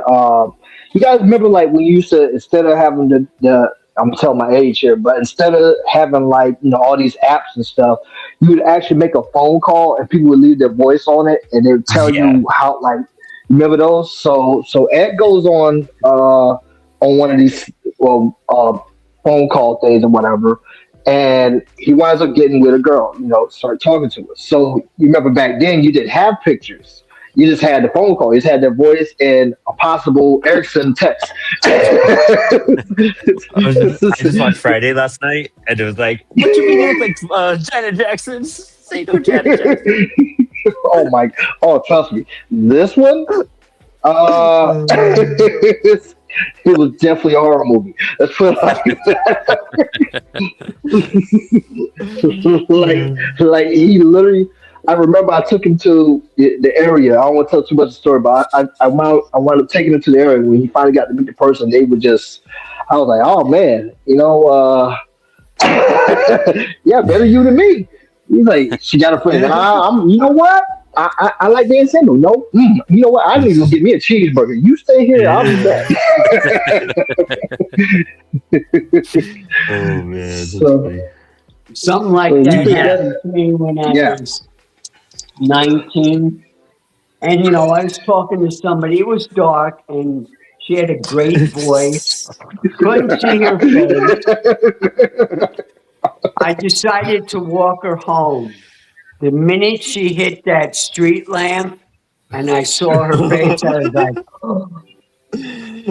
She goes, what's the matter? I said, I got to go back to my friend's house. I got to go to the bathroom. And it was still in the night.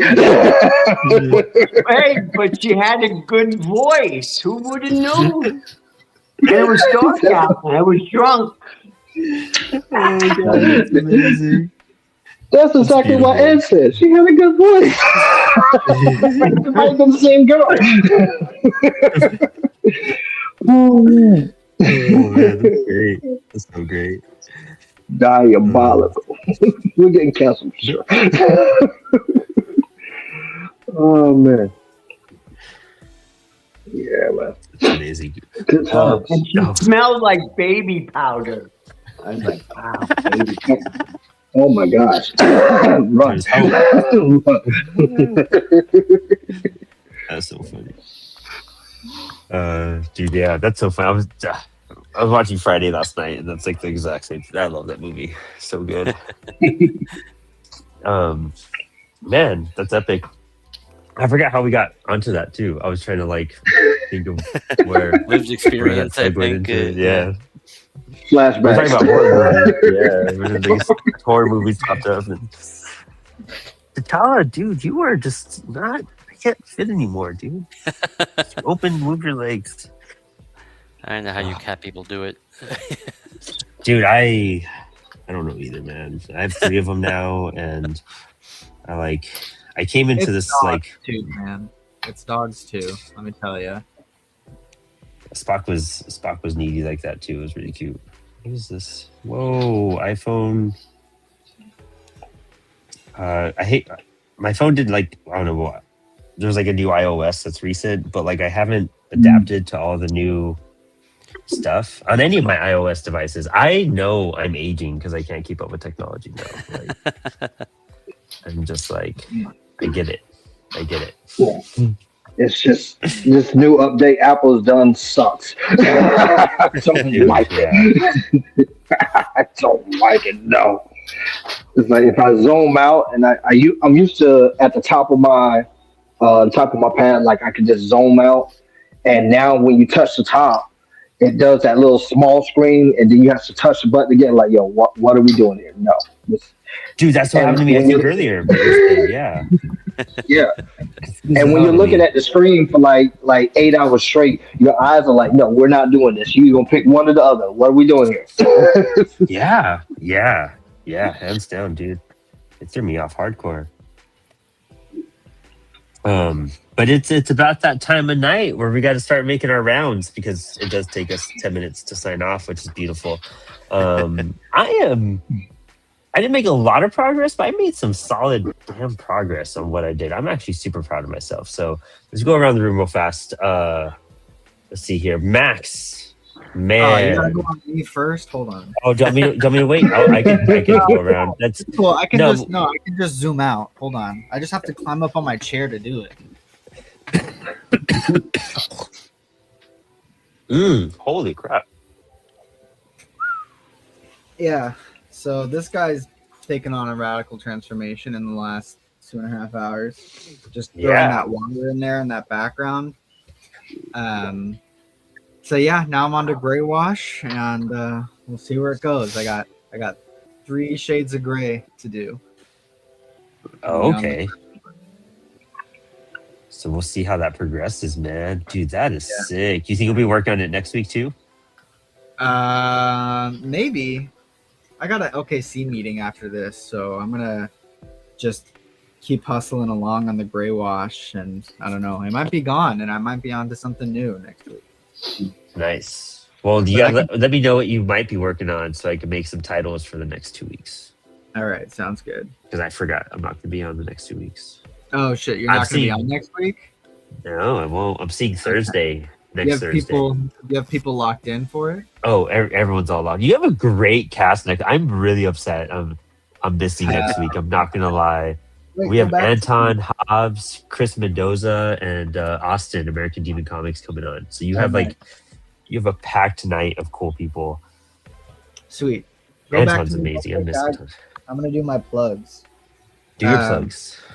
Yeah, go buy a copy of Gag. It's like $5, and it's super cool. It's 60 pages of offset printed comic interviews and community contributions. There's cool comics in there from like Life on Saturn. There's our homeboy Pens and Pedals in here. And then I hand assemble all of these and ship them out myself. But these are really cool, so go pick that up. And Bubbles is available to read for free on my website at artofmf.com. Queer neon horror stuff. Really fun. It's the first full issue I ever did. And if you love it, go pick up one of the last remaining of the first printing of it. I only have a few of these left. So if you love it, crazy, go pick up a physical one. Because you got a lot of those printed too. Yeah, I did. That's amazing. Hell yeah, Max. Any other shout outs? Nah. Yeah. All right, cool. Devin, let's get you. Oh, dude, see, it's crazy. So this new update, this has been messing with me all night.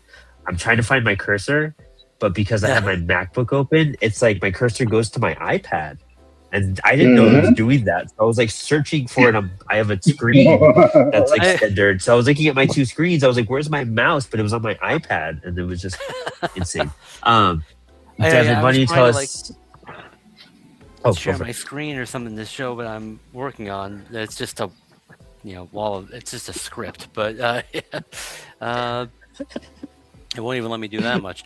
I guess plug in my stuff, the Dreamlands anthology by Warden Comics. I've got a 6-page horror western comic in that. The campaign is fully funded, but has a couple of days left. And you can always check out. I've got my comics up on comics.one, and I've got a newsletter on Substack. Yeah, newsletter's great too. I'm super excited to talk Monday night. Devin will be on Inspired Ink. We'll be talking a lot about craft and writing and your journey and everything too. So I'm super excited. We had this like pre-game warm up before the interview. Yeah, it'll be cozier. Sometimes I try to make interviews as comfortable as possible. But it's one of those things when you get to like know the person just even for a few minutes, it's a lot easier. So we're not like figuring each other out on there. That's what the first 20 minutes of every interview is like, all right, we got to find our rhythm. But dude, hyped to talk Monday night. Thank you so much for your time and hanging out with us. And congrats on getting your story in that anthology. It's cool stuff. Thanks so much. Yeah, sorry that I couldn't be more present, but thanks for having me on. You were being a writer on the artist show. I think it was perfect. I think it was absolutely perfect. And you've done something no one else has done. So I encourage any writers to try to do this. So yeah, bring it on, people. So good job, Devin. I love it. Mark, let's see what you worked on tonight, dude. You're working on that cover too, huh? Yeah. I've progressed a lot. So yeah, you got some stuff on there, dude. You were just starting the font, I think, when we started. Cool stuff. How much of those mounds do you have left over? About 3 pieces. Very good point. Yeah, it'll get you through the night. Anything you want to plug? Any other announcements you want to do? No. Except that my two comics are on Comics One. So love it. And again, happy birthday. Thank you so much for hanging out with us last week and this week, man. It's been awesome having you on so much. Always and good to thank you always for good to the have book you here. review. Of course, yeah, no, definitely. And congrats on finishing volume 3 of Frankie. So I'm excited. We'll be seeing that soon. Super hyped. But thank you again always for joining us, Mark. All right. Have a good one. You too. And Reece, dude, it looks like you're doing a Sam Keith little homage. Yeah. I told you guys. So, all right. So let's see how we look. And this is my tribute to Sam Keith. I definitely tried to go all in and all out for him. Like I said, this is one of my more. It is fun doing this, and it's like seeing all his work back in the day. Like I said, working with the Max, working with Doctor Strange, Ghost Rider, Wolverine, and then when he transitioned over to Image Comics, man, was always like one of my coolest things I'm always watching. And then when he got the transition over to MTV, when MTV did that little stunt where they had the Max on TV, which was awesome series. Yeah. For those who haven't seen it, old school, definitely go watch. That's a must see. So, so this is it. So I can't wait to start coloring this bad boy. Dude, that's sick. You got to post that. I'd love to share it. I want to see what it looks like when you're done. Heck yeah. I definitely got you.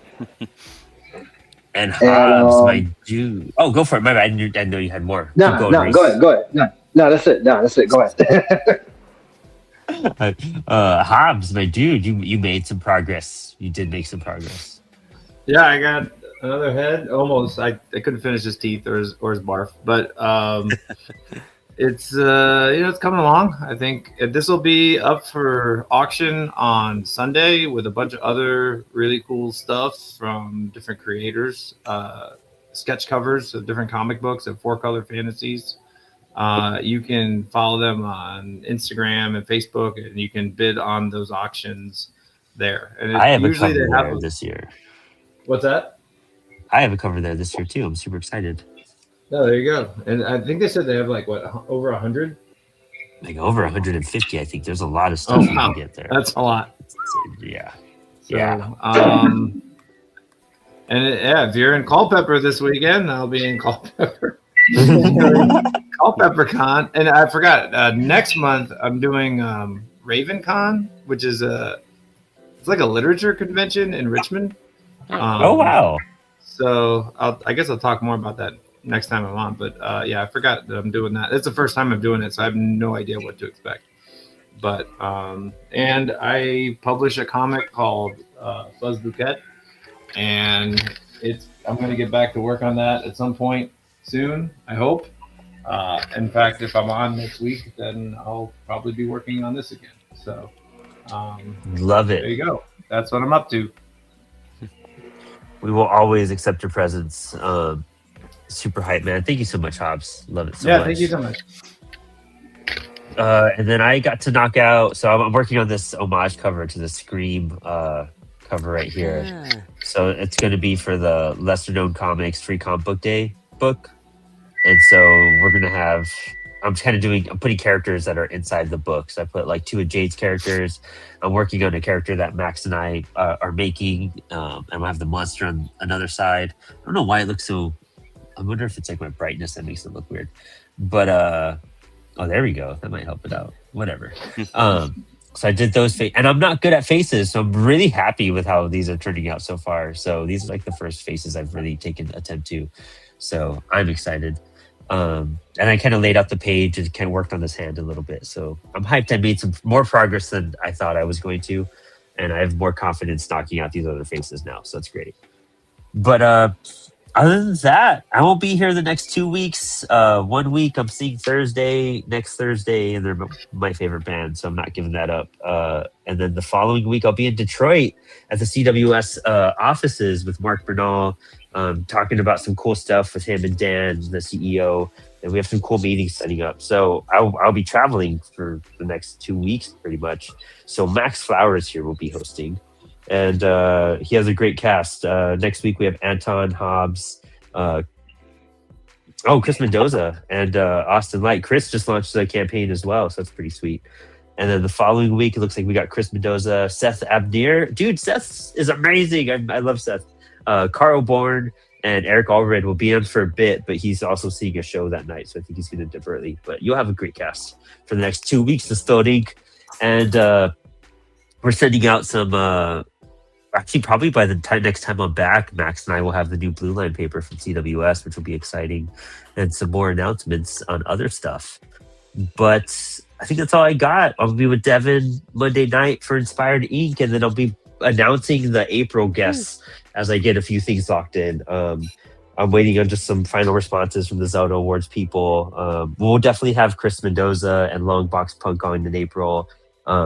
Somebody from Homebrewed Comics, and our dude that we were just talking about that I'm spacing out right now. Max, what's the guy?